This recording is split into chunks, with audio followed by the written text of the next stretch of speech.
Selamat datang di channel Penerus Berjuang, sebuah channel untuk mengartikulasikan pemikiran dan sikap yang merdeka, yang dilandasi oleh nilai-nilai demokrasi, keadilan, dan keterbukaan yang bertanggung jawab. Teman-teman, 2 hari yang lalu terjadi perkembangan yang sangat menarik, di mana tanggal 29 September 2025, Ustadz Abu Bakar Bashir mengunjungi rumah kediaman mantan Presiden RI Joko Widodo. Ustadz Abu Bakar Bashir yang selama ini terkenal dengan ideologi keagamaannya yang sangat kuat, bahkan dikenal sebagai sosok yang radikal, tiba-tiba memiliki keinginan untuk menemui mantan Presiden Joko Widodo. Ini tentu hal yang sangat menarik dan tidak pernah dibayangkan oleh orang sebelumnya, ya, di mana Ustadz Abu Bakar Bashir itu terkenal sebagai penentang rezim, penentang sistem ideologi Pancasila yang kita anut, penentang sistem negara kesatuan Republik Indonesia. Dia sudah lama terkenal sebagai sosok yang diduga berada di belakang kelompok garis keras Jamaah Islamiyah, walaupun itu selalu ditolaknya, ya. Dan beliau juga diduga kuat berada di belakang sejumlah aksi-aksi terorisme di Indonesia waktu itu, ya, seperti bom Bali tahun 2002, juga pelatihan militer di Aceh. Pokoknya segala sesuatu hal-hal yang berkaitan dengan tindak kekerasan dan teror yang berbasiskan ideologi keagamaan, Ustadz Abu Bakar Bashir saya kira menjadi tokoh sentral di Indonesia hingga kini. Namun demikian, kok bisa-bisanya beliau menyambangi rumah kediaman mantan Presiden RI Joko Widodo? Ini kan aneh, bahwa dulu beliau selalu mengatakan bahwa pemerintah itu togut, Pancasila itu togut, NKRI togut. Tapi aneh, mau berkunjung ke rumah Jokowi, ya, ini ada apa? Ini tentu hal yang positif sekaligus menarik, ya, bahwa ternyata beliau sepertinya menganggap Jokowi bukanlah sebagai sosok yang dulu dibilangnya togut seperti itu. Ini memiliki sejarah juga, karena dulu waktu Jokowi masih aktif menjadi presiden pernah mengunjungi Ustadz Abu Bakar Bashir di lembaga pemasyarakatan di Gunung Sindur, bahkan saat itu menawarkan ingin membebaskan secara bersyarat kepada Ustadz Abu Bakar Bashir dengan catatan harus memiliki ikrar kesetiaan pada NKRI dan Pancasila. Tapi waktu itu Abu Bakar Bashir belum mau. Akhirnya beliau dibebaskan dengan masa penahanan, masa tahanan yang memang sudah selesai, bebas murni di tahun 2021. Artinya masih di era pemerintahan Joko Widodo. Artinya apa? Ini mungkin Ustadz Abu Bakar Bashir tersentuh sisi kemanusiaannya, bahwa dulu di penjara dia disambangi oleh seorang presiden, yaitu Joko Widodo. Maka dia punya keinginan kuat untuk menemui Joko Widodo, hal yang tidak pernah terpikirkan oleh publik seperti itu. Dan anehnya di dalam pertemuan itu ada hal-hal yang juga tidak disangka-sangka, ya, walaupun secara umum beliau mengatakan hanya ingin bertemu dan menasehati. Itu wajar saja, karena dari segi usia mestinya Ustadz Abu Bakar Bashir lebih tua daripada Joko Widodo. Demikian pula dari sisi keilmuan agama, dia pastinya lebih dalam, lebih banyak ilmu agamanya dibanding Joko Widodo. Itu tidak bisa ditampik. Jadi kalau beliau mengatakan bahwa pertemuan itu untuk menasihati sesama manusia, sesama muslim, itu hal yang normatif dan wajar-wajar saja. Tapi di situ juga ada satu hal yang disinggung oleh Ustadz Abu Bakar Bashir berkenaan dengan apa yang selama ini atau akhir-akhir ini menimpa Joko Widodo, itu berkenaan dengan isu ijazah palsunya.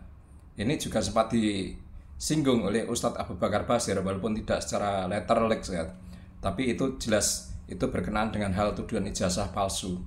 Akan saya tunjukkan video Ustadz Abu Bakar Bashir, tapi ini hanya beliau menyampaikan lewat sebuah telepon ya kepada seorang koleganya, di mana koleganya ini juga terkenal sebagai pendukung kuat trio RRT, yaitu seorang jurnalis, seorang podcaster, seorang YouTuber juga.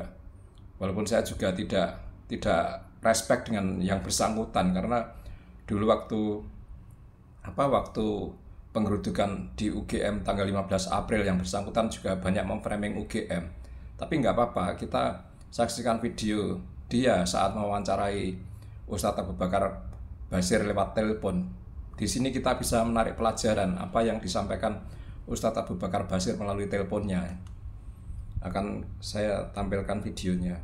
Walaupun wajahnya saya tutup ya, karena saya tidak ingin para pemirsa, teman-teman juga akan ke sana, karena setelah video dia bertelepon dengan Ustadz Abu Bakar Basir, dia juga memproduksi beberapa video lainnya yang cenderung memframing hasil pembicaraan dia itu, yang saya tidak suka di situ. Jadi mohon maaf wajahnya tidak saya tampilkan ya.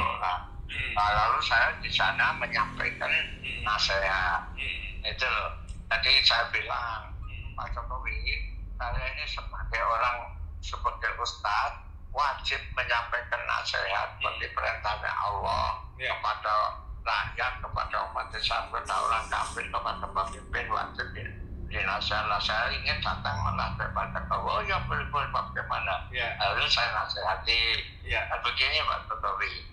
Pak Jokowi dituduh macam-macam di luar. Kalau memang tuduhan itu palsu dan benar, Pak Jokowi harus sabar menghadapi itu. Nanti Allah akan menolong. Tapi kalau memang tuduhan itu benar, lebih baik Pak Jokowi mengakui, nanti bertobat. Itu lebih baik. Pak Jokowi mengakui saja. Ya, saya menyesal, saya berbuat gini, saya bertobat. Itu. Nah, saya nasihatkan begitu. Nanti karena Pak Jokowi, Allah menciptakan manusia. Seperti firman-Nya, Bapak khalaqtul jinna wal insa illa liya'budun. Tidaklah menciptakan kita manusia tujuannya supaya hidupnya hanya untuk ibadah kepadaku. Nah, lalu saya di sana menyampaikan nasihat. Itu loh. Tadi saya bilang, Pak Jokowi, saya ini sebagai orang, sebagai ustadz, wajib menyampaikan nasihat seperti perintahnya Allah kepada rakyat, kepada umat Islam, kepada orang kafir, kepada pemimpin, wajib dinasihat. Saya ingin datang menasihat kepada Allah, ya boleh bagaimana. Saya hanya ingin menyoroti sebuah nasihat Ustadz Abu Bakar Basir ya, yang ini jelas terkait apa yang selama ini berbulan-bulan ini menimpa Joko Widodo, yaitu dalam hal tuduhan ijazah palsu. Pasti itu arahnya ke situ, yaitu tadi Ustadz Abu Bakar Basir mengatakan bahwa apa yang menimpa